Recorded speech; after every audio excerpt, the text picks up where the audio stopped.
Hello class, welcome to this week's micro lecture in professional development. Today we will be talking about applying for jobs and creating your cover letter.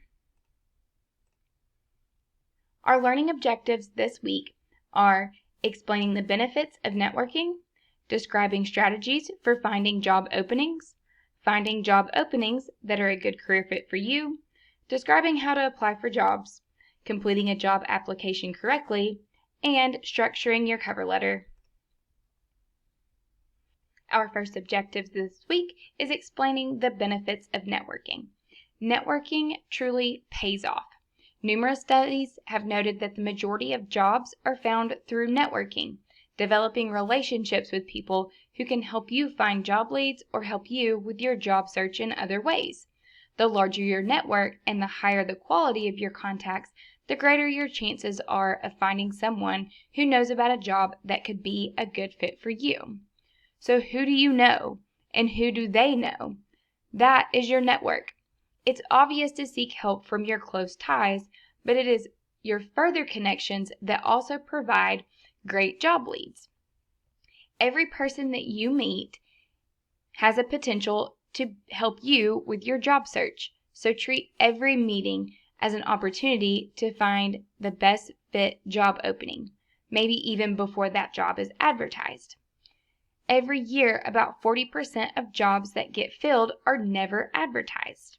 Networking can help you find these unadvertised jobs. Through networking, you can seek career advice from many people and make them aware of your qualifications and availability, get insider information about the industry, trends, and job search in your field, get information about specific employers, promote yourself and make good impressions, practice your communication and interviewing skills, and seek job leads and get referrals to other people who may be able to help you. Identifying and using your network. Follow these steps to create, expand, and use your network in ways that will help you find a job, get interviews, and find your best fit job. In step 1, we're going to create a list and reach out to everyone in your network, either by phone, email, or in person. Let them know that you are looking for a job and share your job goals with them. Be sure that you are not asking for a job or for the name of someone that can give you a job. You are in the search phase of your job search journey, looking for network connections that might eventually lead to an employee-referred job opening. In step 2, we will revise your list. Check off the people that you contact, noting new connections that they give you or if they couldn't help you.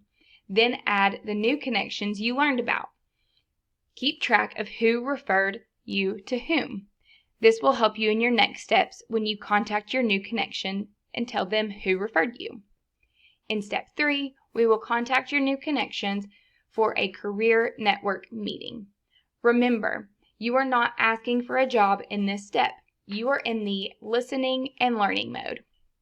You can contact these new connections through email, by phone, or in an in-person network meeting. These are the best. Offer to meet at a coffee shop where you can sit across from each other without too much noise. Suggest a place and a time that are convenient for your connection. Remember that your connection is doing you a favor by helping you with your job search. Don't push them to meet in person if they prefer to talk by phone, and change your schedule to accommodate theirs, always thanking them for their time. In step 4, we will prepare for every career network meeting. Prepare a list of questions.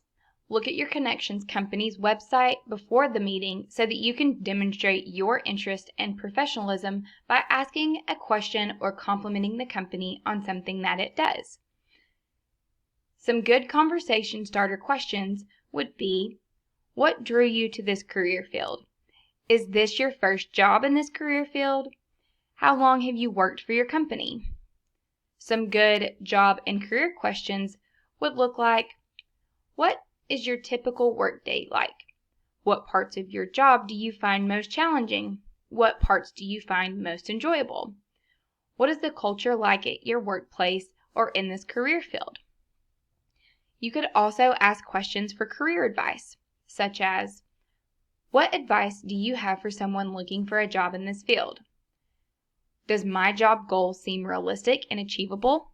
Do you recommend any additional training or certifications? Who else would you recommend that I speak with? When I call, may I use your name?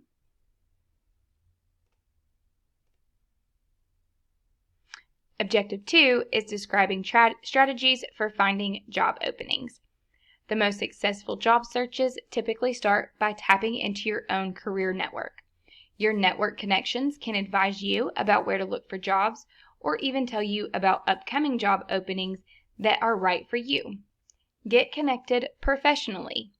The more time you spend with others who are in your work field, the more likely it is that you will learn about job openings and gain valuable information that you can use in interviews and on the job. The earlier you start, the more contacts you will gather. Do not hesitate to start building your network before you are actively seeking for a job. Some places to connect with people in your field are career fairs. These are also known as job fairs. They're an excellent networking opportunity because you can connect with many prospective employers at one time. You could also attend network events. In a typical year, the Chamber of Commerce and other organizations in your area will hold networking events for job seekers. There might be events for veterans, for women, for job seekers in a specific career field, and so on. You could also participate in professional associations and industry trade groups. Join and be active in professional, trade, and other relevant associations. You can also volunteer. Volunteer opportunities can be found in nonprofit organizations that have limited resources. Look for organizations that will likely need your professional skill set. Your volunteer contacts can be a wonderful source of networking connections. You could also try before you buy. Consider practicing in your career field to gain experience working side by side with people you can learn from. Cooperative education, internships, and volunteer positions are excellent opportunities for networking and may lead to full-time employment. Cooperative education programs place you in a paying job in your field, alternating semesters between school and work. Internships provide a period of supervised work and training in a workplace and are often scheduled during breaks in the academic calendar. Our next learning objective is finding job openings that are a good career fit for you. Use this list to make sure that you're using all of your resources. Online job boards, physical job boards, employer websites, job search engines, job information sites, and help wanted ads. And of course, utilize the College Career Center at your school. For IMBC, we have our Career Services Center. Our next objective is describing how to apply for jobs. Once you find a job opening, the next step is to complete the job application using your job application package. Even though you may pass on your resume through a warm introduction, you will likely still have to complete the job application. Employers are using more advanced software to screen applicants based on best fit prior to investing time and money on interviewing possible candidates. Employers carefully consider employment application forms, cover letters, and resumes. These documents are used to select interviewees and to weed out people who do not look to be qualified on paper.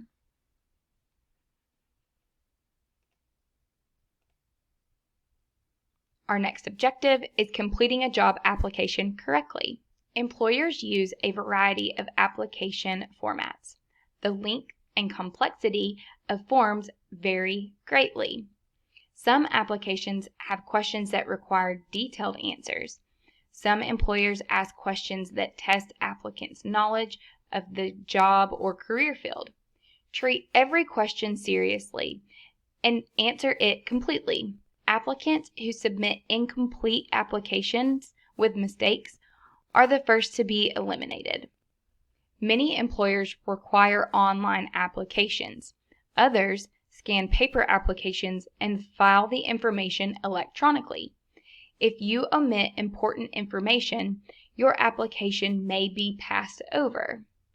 If you pick up an application in person to fill it out by hand, take the form home with you. Do not fill it out on the spot.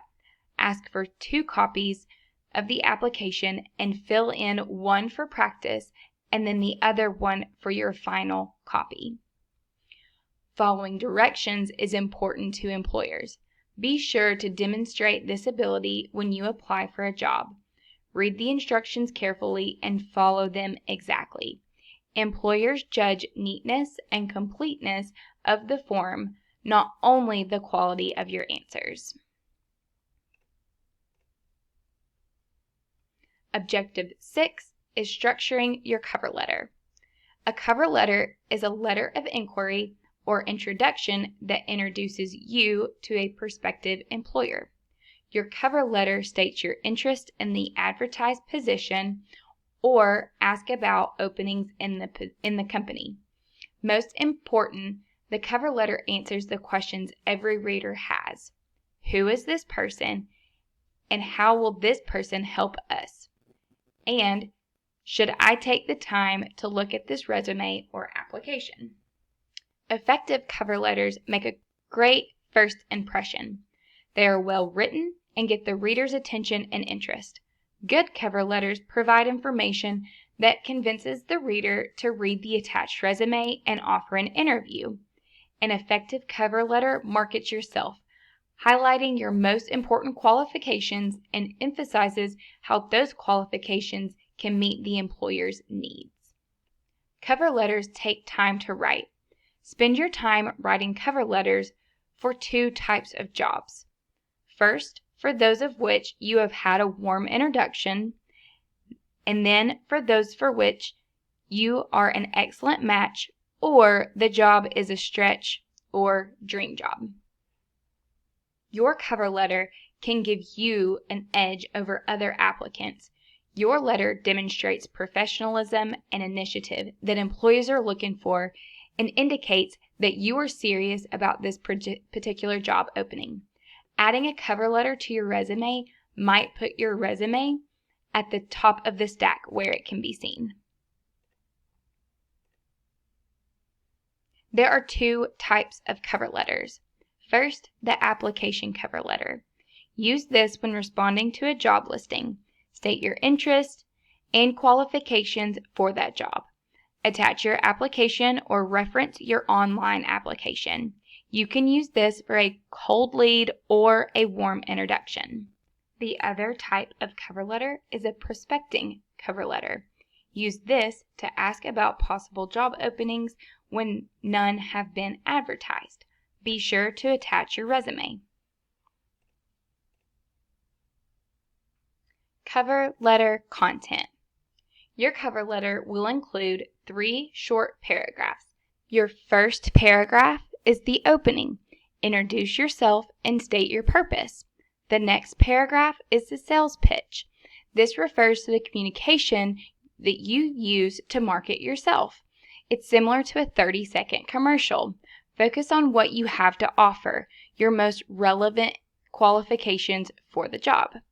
In your final paragraph, you will ask for a meeting, phone call, or interview, and indicate when you would like to connect. As you write your cover letter, it might feel as though you are repeating some of your resume content. That's okay. Think of your cover letter as a movie trailer with just enough of a preview to encourage them to look at your resume. That is the goal. If you have any questions, reach out to myself or one of your academic instructors. Great job this week. We'll see you next week.